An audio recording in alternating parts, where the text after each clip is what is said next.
Hi, this is Nevsah. Thank you for all your kind messages and questions. Please keep on sending me your thoughts. Today, I promised to some of you I will speak about the universal laws. Why and how is the universe structured in such a way that we are capable of deriving and discovering mathematical equations that just so happen to allow us to predict observations to such an extraordinary degree of accuracy. Some thinkers believe that universal laws have been either derived from free intentions of thought, theoretical and metaphysical, or from statements that have been summarized, from observable experiences and from physical experiences, although none has ever seen gravity, only its effects. We all have a yearning to discover and understand universal principles or laws that govern our world and beyond. We all have a yearning to understand life, understand what's going on here.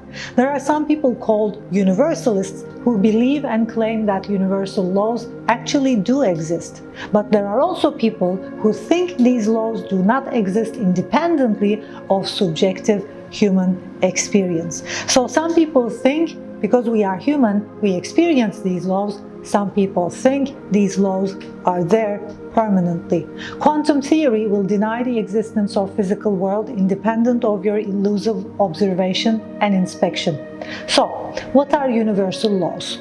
Are there specific, independently existing systems, or is everything dependent on my consciousness? Are the universal laws there because I am here consciously, or they are there even if I'm not here? Why can't we fully figure it out? Maybe because truth is contextual. What you think as truth may change as you get more data and evidence. What you think as truth might be your opinions about truth rather than truth itself. And I spoke about that in my last video if you haven't watched it. And language itself can be the very reason why we are forced to re-examine our previous claims about what we think as true. When you read a book thousands of years old, language might be a barrier. When we start inspecting the universe, we start finding regularities, and this is the regularity that has been given to the universal laws term. Could your life be an expression and reflection of a dynamic universal law? Just think about it. The law of one and many, some people call. Is your very existence surrendered by it? By this law, but possible unrealized? Could understanding the great laws, the universal laws, help you set realistic expectations on yourself and others and create more meaningful results and greater achievements? The answer to all of these questions is yes. The omnipresent laws of the universe, if we learn about them, we learn about governing our life. The first law is the law of one and many. This law says from one comes many and from many comes one. From the one comes many and from the many comes one. If you read it carefully, you can understand that this statement means in an everlasting way. Our consciousness, when whole and balanced, can connect with this truth and beyond. That is why many teachers from thousands of years have spent hours and days in meditation to connect with the one and then to connect with the many. Knowledge is one level, and the all-knowing is another level. I hope layer by layer, by watching my videos, by joining my courses and my meditation groups, by getting support you need, you too can find the deeper meaning of life and find the magical one-to-many law in your own space and time. There is a continuous classical and many discontinuous quantum theories about our dimensions. In subatomic level, on the subatomic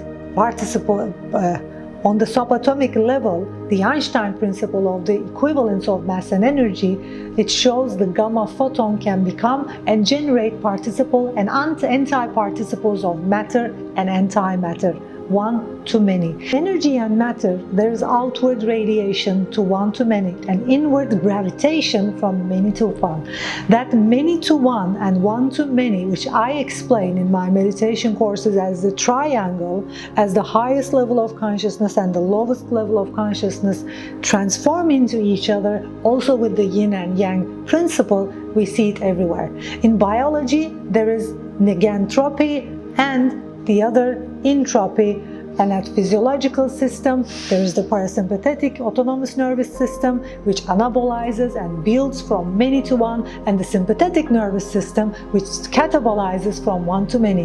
In individual humanistic level, the one essential being can fragment into many unstable existential, becoming personas, and the many personas you reintegrate back into truth, your true whole Gestalt being. So your Gestalt being, which is the highest level of consciousness, can go to many and bring out all the personas you are playing in your life. In relationships, when you're dating the general, you search for the special one. And when you find that special one, you usually are distracted by the general many. And if you don't yet understand this one basic universal law, one to many, you get caught up into it. In society, those perceived to be supported are often more dependent, many to one, and those perceived to be challenged are often more independent. In evolution, there are creative destructions and destructive creations in manifesting transformations, sometimes called as originations and extinctions. The same law holds true for all physical laws in modern physics, from classic mechanics to rotation of the planets and to various gases and fluids and thermodynamics. We can see the one-to-many law everywhere.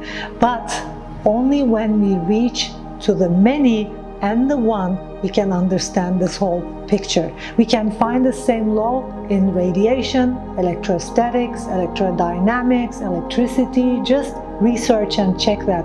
The laws of wave theory, Einstein's famous law of equivalence of mass and energy, Schrödinger's complex mathematical wave of equation of quantum mechanics, and all those laws with mathematical equations. Like the yin and yang, there is the one and the many. Science has discovered universal laws only about the physical world, but failed to establish laws in the panpsychic conscious mind. And maybe it's time for all of us to understand that unseen things are also seen things. The inability of scientists to establish universal laws in living and intelligent biological matter may be due to the fact that such laws either don't exist or they exist but are so complicated that they are beyond the cognitive capacity of present mortal human minds. That is why individuals with a quest to know the truth, to go beyond their own system, need to go beyond the mind to connect with the panpsychic consciousness we all can connect with. That is basically why we need to learn meditation. It is the best possible way to practice it daily so that we can connect with the universal laws, with the one and many, and the yin and yang. There is no awakening without regular meditation. I don't believe there is awakening without regular meditation. There never was, because we need time to think, we need time to concentrate, we need time to go beyond our illusions and just to tune in to connect with these universal laws. And I'm not talking about meditation apps. I think they are for children. I think real classic Vedic way of meditation, just sitting there on your own, without doing a technique to run away from your emotions, run away to feel good, to feel calm, none of that. If you enjoy my videos, please subscribe to my channel, and maybe you can be part of our The Silence Revolution Meditation Club one day and learn more about classic Vedic meditation. Me and my students have been practicing over 20+ years. Thank you. Have a good day.